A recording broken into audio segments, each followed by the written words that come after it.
Very similar totals we've had in the T20 series so far at the 10 over mark. Once again, the West Indies 73 for 2, not the worst, but they're chasing a fairly stiff total. And the loss of that second wicket perhaps will hurt them just a little bit, unless they see it as a blessing in disguise, because Brandon King didn't quite get going. 22 of 30 deliveries. Interestingly, Yuzvendra Chahal has bowled his entire quota of 4 overs inside the first 10. We don't often see that, particularly from a spinner. We might see that from a Deepak Chahar type bowler. 187 the target, 73 for 2 at the halfway mark on Cricbuzz Comm Box. I'm joined by Ajay Jadeja.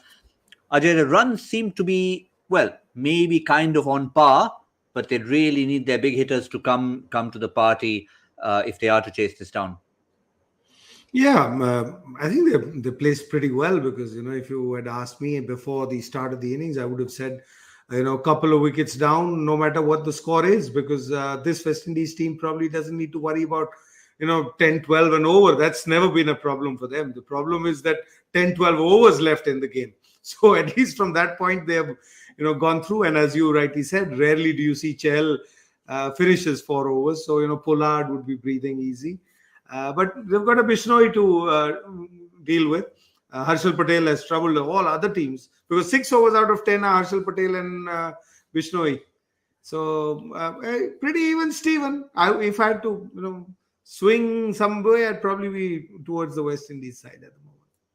Well, let's look at the India bowling and see what was it, do you think, that prompted Rohit Sharma to give Chahal the entire spell? The fact that he's got another leg spinner to turn to, or just the fact that he felt that this was the guy who can take wickets up front? I think a bit of both. What you said, I think one is, yes, he's got Bishnoi to bowl another 3 overs, so he's got a spinner who's also a leg spinner. That could be one. The other could be the dew, and that's the obvious one. But the third one is, when you play Harshal Patel in your side, you generally want to bowl him towards the end of the innings. So somebody would have had to bowl later.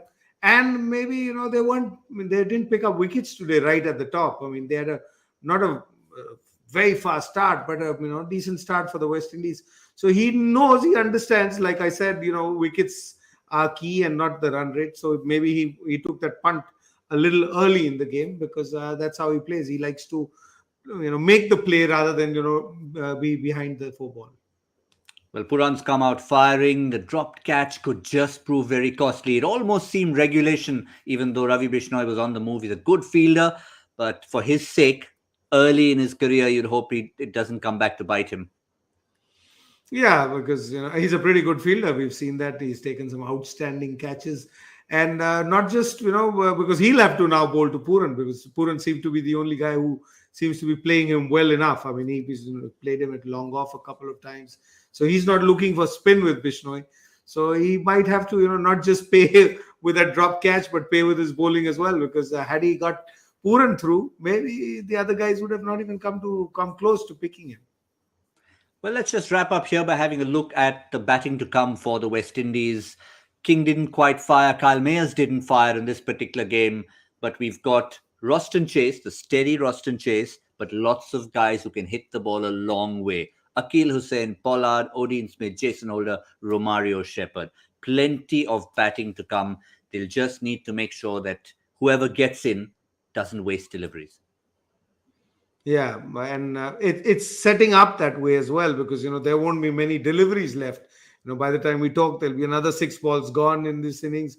So I think it's setting up for West Indies pretty well because the list that you talked about, each one of them, either one of them has good 10 balls and it's all over. The latter it goes into the game, I think West Indies comes into play more and more. They get to become the team. Don't look at that scoreboard because the averages is something that might affect other teams in the world, not this team. 2 down when we wrap up on Cricbuzz Comm Box. Just one name I want from you before we close. Who's in to bat next?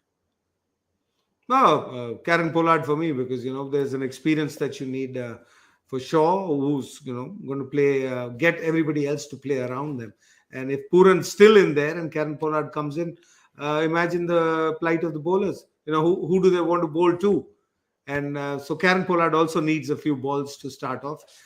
He's also getting on with age, so the diesel engine takes longer to start. I like the analogy.